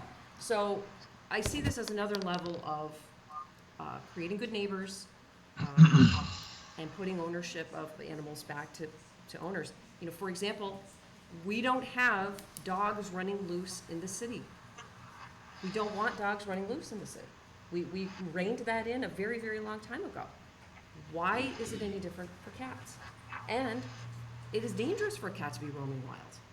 My neighbor's cat got hit by a car on Ruger Street in front of our house because he's let out of the house. So it's a very passionate issue. Everyone has very strong feelings about it. I think that we've heard on both sides, and I think we should move forward with a vote. I'll point out that there's some things I don't like about this law, and they mostly have to do with dogs. I think the 10-foot in length leash is a little low. I have a 26-foot retractable leash that I walk my dog on. I have no problem. That wasn't when we changed it. Right. I guess that's already in the code. That's already there. And I would also point out that if we vote on this and it is passed, it can always be amended. If there's a later point in time where we feel that something needs to be changed about it, it can be amended. The other problem I have is on 128-4D, the first clause in the third sentence only applies to cats, so I don't really see a reason why they wouldn't apply to dogs as well. I mean, my dog Say that does. section So, again. Section D, according to New York State law, all cats shall be vaccinated against rabies by a duly licensed veterinarian. I imagine that should apply to New York dogs as State law well. says that, Yeah. so this is just local And then law. the microchipping only applies to cats. In addition, the owner of any cat that lives within the city for more than 30 days must have the cat implanted with a registered and functioning microchip before cat attains 4 months of age. I can imagine that would be just as appropriate for a dog. Currently have a Licensing for law dogs, for but dogs. nobody obtain a license yet to provide them with rabies certification. So they're covered, this cats, there's no cat licensing requirements. So the microchipping takes the place of that. Yes. Supplements, not taking. Supplements, okay, thank you. I have a question about The microchipping. last time this feral cat issue came up, it was the most emails and constituent outreach I've ever received, by far more than even this time, and it was almost 99% negative vote against it. This time I've gotten quite a bit less, but it's been pretty even-handed. I've gotten quite a few stating what the email that Councilor Moore stated, but I've also gotten a lot that are for it, so it seems to be a more palatable law than at least was proposed last year. Further discussion? I have some questions about microchipping. Are we going to, can you, Yes. Councilor Kelly? no, Councilor Gibbs? Yes. Councilor Insel? Yes. Councilor McFarland? Yes. Councilor Moore? No. Resolution, local law passes 4-2. Whereas in accordance with the New York State Environmental Quality Review Regulations, SEEKR, the Common Council of the City of Plattsburgh announced its intent to serve as lead agency on or about August 1st, 2019, to conduct an environmental review of this Type 1 project to provide public water supply improvements to serve the City of Plattsburgh hereafter 2019 WIAA project. The proposed action will improve the quality and quantity of water available to area residents. And whereas the Common Council circulated its intent to serve as lead agency on or about August 1st, 2019, with requisite environmental assessment forms to other involved and or interested agencies to review this 2019 WIAA project and has not received any objections thereto. And whereas the Common Council in its capacity as lead agency has caused to be prepared an environmental assessment of the significance of and potential environmental impact of the action described above. And whereas the Common Council has considered the environmental assessment forms, project description, including any comments received from the involved agencies, and the proposed part 2 and 3 and proposed negative declaration.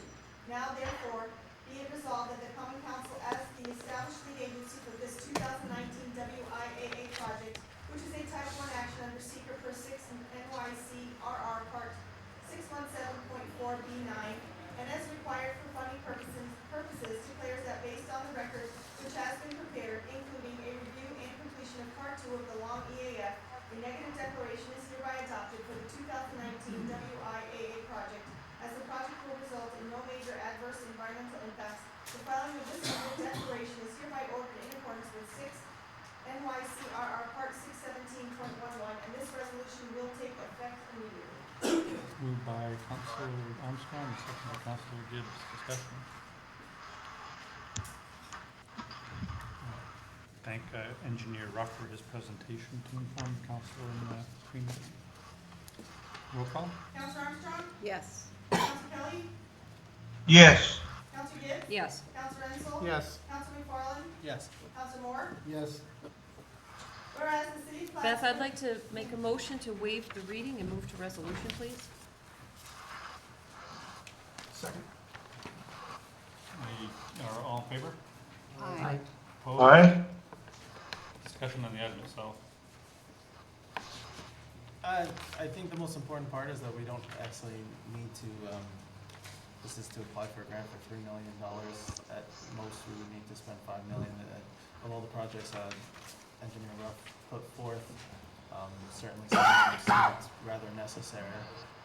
The decisions on how far to go with the improvements, whether the entire amount or not, I think can be made later. And I'd like to commend John Ruff for the work that he's been doing. I know it's taken place over a long period of time to try to evaluate what our water system needs. Truly appreciate that, and pleased to see that your work coming to fruition here. Any further discussion? Seeing none, roll call? Councilor Armstrong? Yes. Councilor Kelly? Yes. Councilor Gibbs? Yes. Councilor Ensel? Yes. Councilor McFarland? Yes. Councilor Moore? Yes. Resolved in accordance with the request, therefore the Common Council approves the City Chamberlain to revise Capital Project H5110.58, 2016 Saranac River Trail Phase 2 by appropriating an additional $588,267 of funding from the general fund in order to complete the project under the current estimated construction costs. Moved by Councilor Armstrong, second by Councilor Gibbs. Discussion? Yes, so, a couple questions. First of all, in our discussions, especially with Jesse Filer, it's my understanding that the project had already had that money appropriated into the capital budget years ago. That's obviously not the case. There were two capital projects that were created for Saranac River Trail Phase 2. The council has already committed, what, 600 and 45. 48,000 on the first project and 564,000 on the second project, both are funded. And now this is asking for another $588,267 for Phase 2, which is the bridges over the Saranac River. The bridges, the trail improvements along the quarter of the MGP site and improvements on the opposite side of Saranac River Line Street police station. And as we discussed in our analysis, though, that we don't have 588,000. Oh, no, that's the surplus for the year. We do have that amount in the general fund that can be. Be capitalized. We would have to borrow it. This would be added to the roughly 3.7 million that I think we have to borrow by the end of this year for capital spending. This would be in addition to that, so it'll be over 4 million. And This so, 582,267 is basically cost of what you can easily call scope creep. We've gone from one bridge, well, Saranac River Bridge being taken down was in addition to this. It was an extra 293,000. That wasn't included in the original scope. And now there's a second bridge that's being added into the project from the other side of the Saranac River back to the city side. So you have two bridges, plus you have all the design work for that. Plus, this project was conceived in 2014, and every year construction costs increase so the longer we wait, the more expensive it is. Right. so what's the total cost to the city of phase 2 right now? $3,106,133 based on the construction estimate and the construction inspection services estimate that we received from city. And the total cost of the project is? That's $3 million. He asked what was the cost Oh, of the what's the city? total cost of the city? $1,162,000, yeah. And so the total is $3,162,000 is what it General comes from. fund. $500,000 is from a Parks grant, and the rest is from a federal grant. Right. 626 is from the And for argument's sake, if we don't go for this, what would all the funds that are in the capital project now be?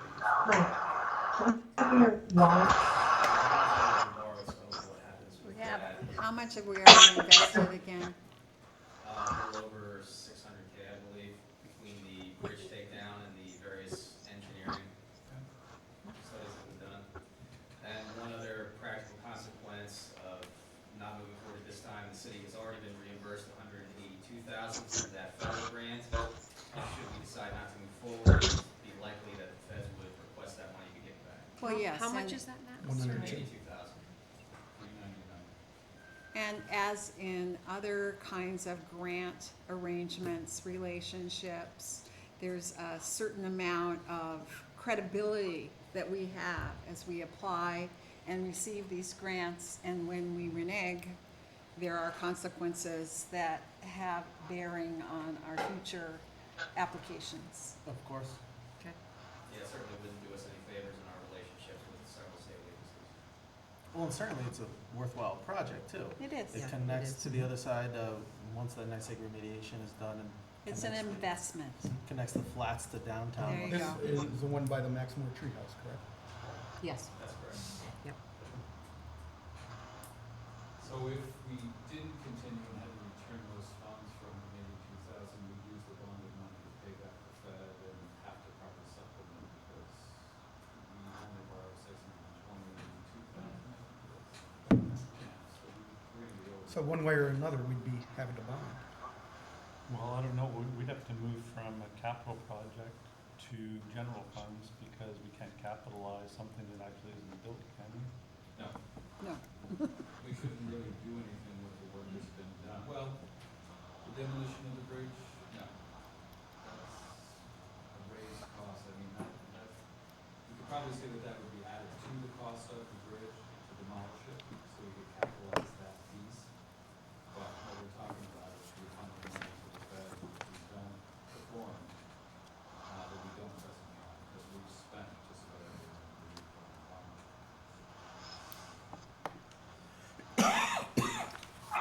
Further discussion? We have to borrow or advance from the general fund from the, we have sense going out to bond the debt back to the Fed.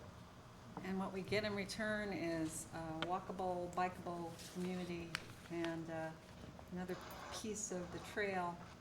I look forward to And it becomes, funding this. it becomes part of our overall plan in the city to make it more beautiful, walkable. Livable. Yes. And it would feed directly into downtown and all the DRI projects That's that are right. taking place. Yeah, That's right. if you recall, Jesse Filer addressed us and was worried about the new development becoming an enclave that was isolated, and that the trail building would connect the pieces of the city together. I hope everybody gets a takeaway of how expensive walk footbridges are, and we should proceed with great caution in the future. I'm not saying that we shouldn't continue with this one, but it is a reminder how expensive these projects can get. And these are just estimates, and it's probably gonna come in higher than this, so we need to come into these projects with our eyes open as to what it actually costs. Further discussion? Roll call? Counselor Armstrong? Yes. Counselor Kelly? No. Counselor Gibbs? Yes. Counselor Ensel? Yes. Counselor McFarland? Yes. Counselor Moore? Yes. Resolution approving final scoping document for City of Plattsburgh Beth, revitalization. I'd like to make a motion to waive the reading and move to resolution. Moved by Counselor Gibbs, seconded by Counselor Armstrong. All in favor? Aye. Aye. Opposed? Aye. I'd like to make a motion to go into an executive session to discuss the potential litigation. Moved by I second it. Counselor McFarland, seconded by Counselor Armstrong. All in favor? Aye. Aye. Opposed? Passed.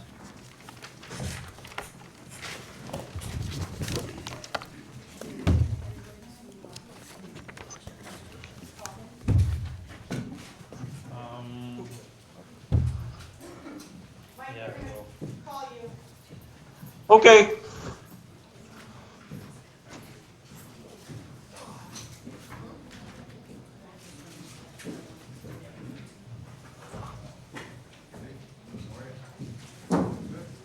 Should we disconnect here, Beth? Yeah, either that or mute, whichever, well, yeah, disconnect because you can't move. Okay, Call me back. will do.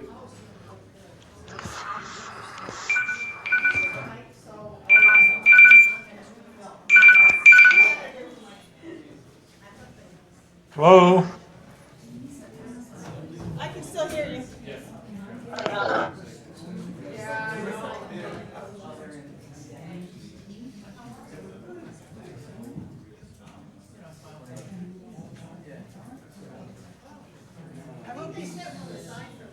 No, that's what you're saying. They ended up taking it off. But I'm gonna put it on the minutes for limitation. Well, the part of the minutes.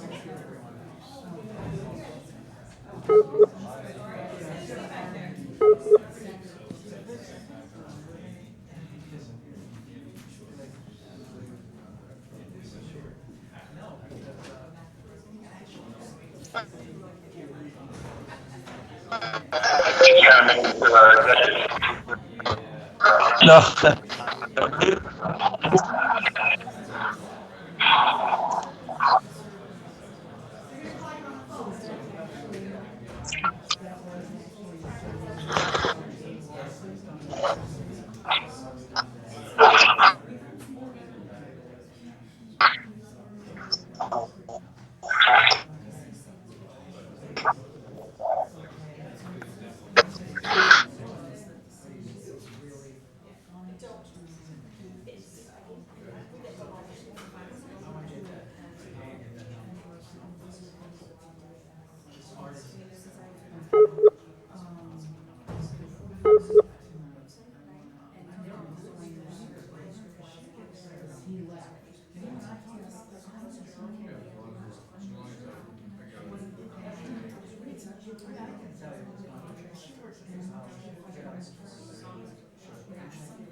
Silly question, folks, potentially silly, just as a stupid question. Some of you I have vetted at previous meetings, actually.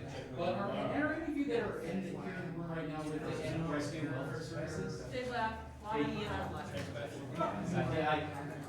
asked them this afternoon if any of them might be willing to speak to me, and based on what was mentioned, it doesn't look that way. I wouldn't have wanted to talk with them, but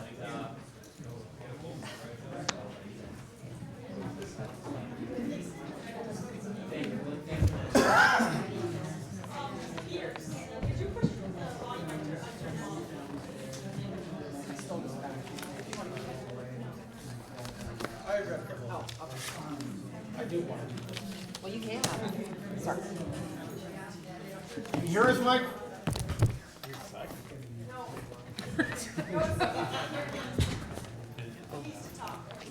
Mic check, Mike. Uh-oh, it's frozen again. What did you say, Peter? I'm sorry. There we go. You're good. I just asked for a mic check. Okay, yeah. Testing, 1, 2, 3. Oh, we're returning from executive session discussing a legal matter of potential real estate transaction. No decisions were made during executive session. Please continue. We were discussing the item on the floor.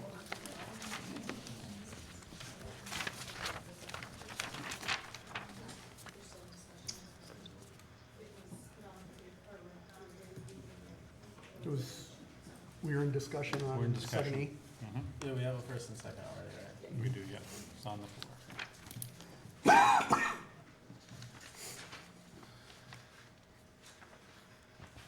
Seeing no further discussion, roll call. Counselor Armstrong? Yes. Counselor Kelly? Yes. Counselor Gibbs? Yes. Counselor Enzel? Yes. Counselor McFarland? Yes. Counselor Moore? Yes. Well, there's no travel requests this time. Are there any resolutions for initial consideration? Any new business or additional council reports?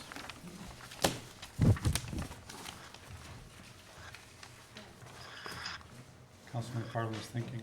Yeah, I don't have anything. Okay. So let's have any additional public closing comments on items that aren't on the agenda. Please come forward. Thank you for your patience.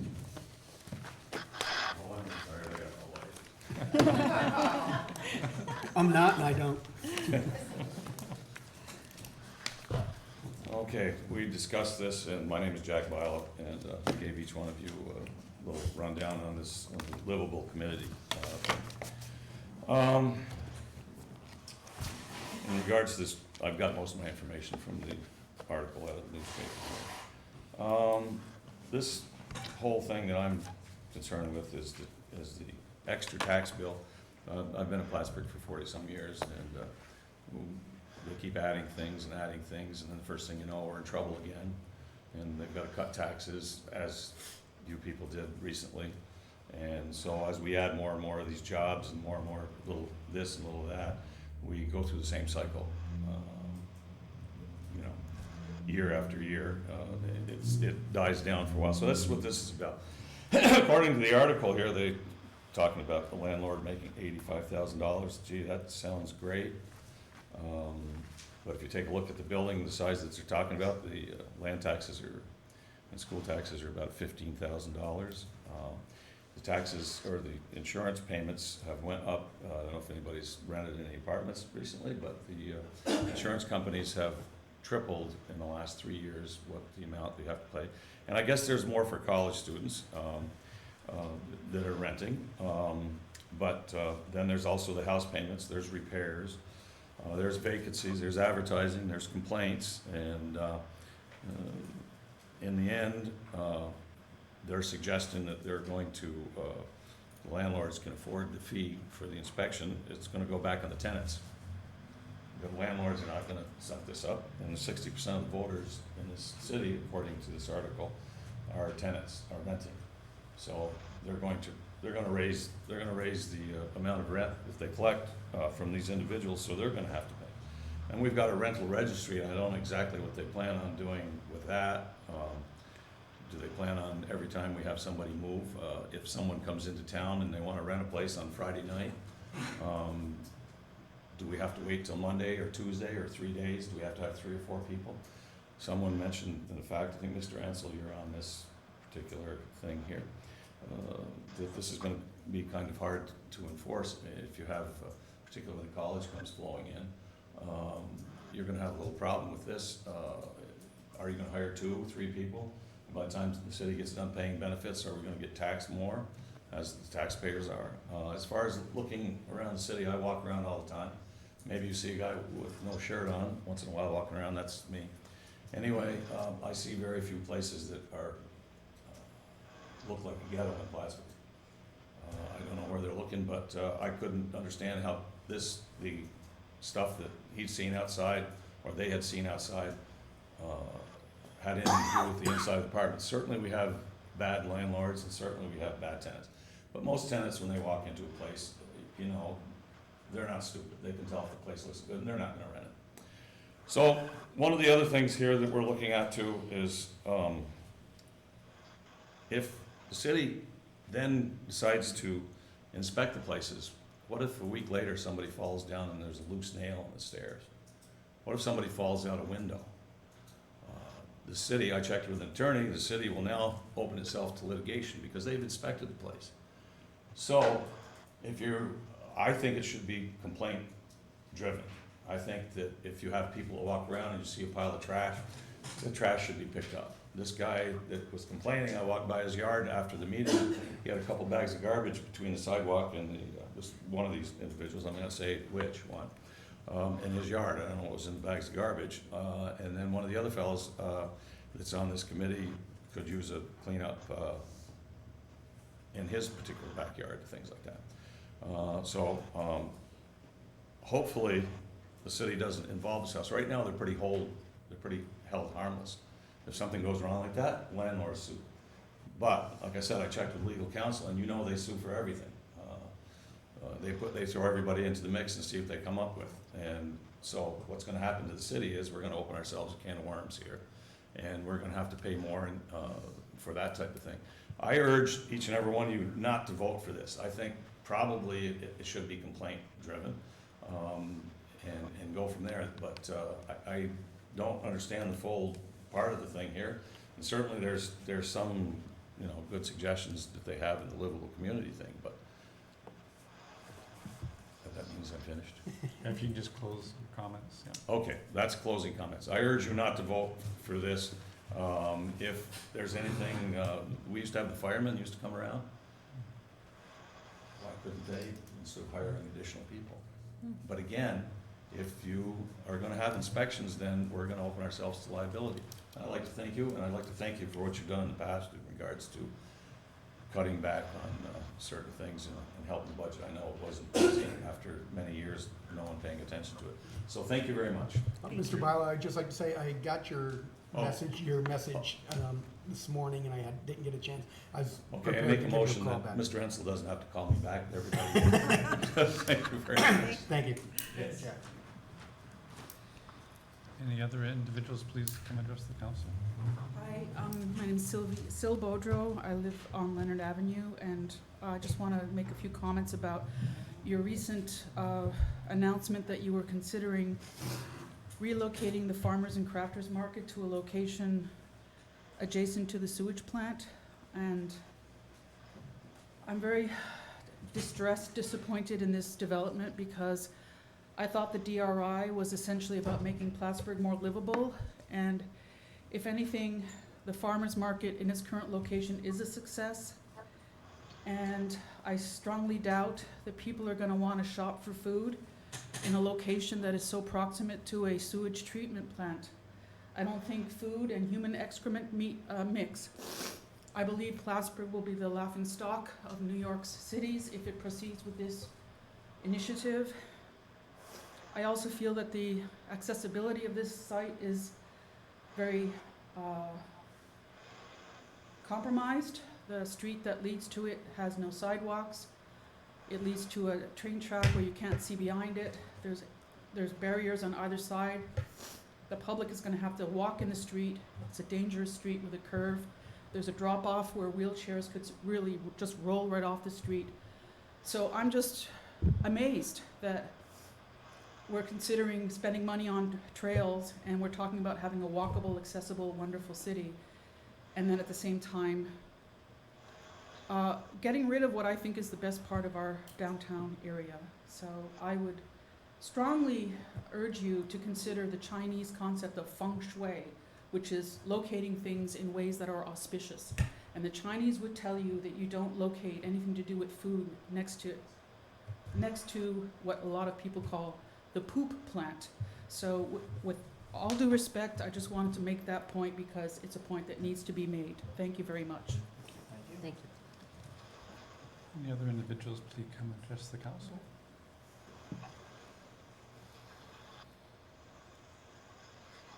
Seeing none, do I have a motion to adjourn? Moved by Councilor Gibbs, second by Councilor Renfro. Roll call. Counselor Armstrong? Yes. Counselor Kelly? Yes. Counselor Gibbs? Yes. Counselor Renfro? Yes. Counselor McFarland? Yes. Counselor Moore? Yes. Thank you all for coming tonight.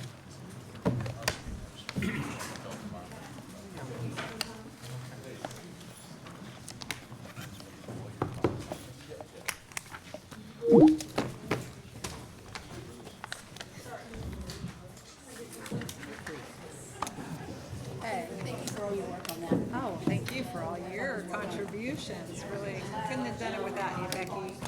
Thank you. I hope so.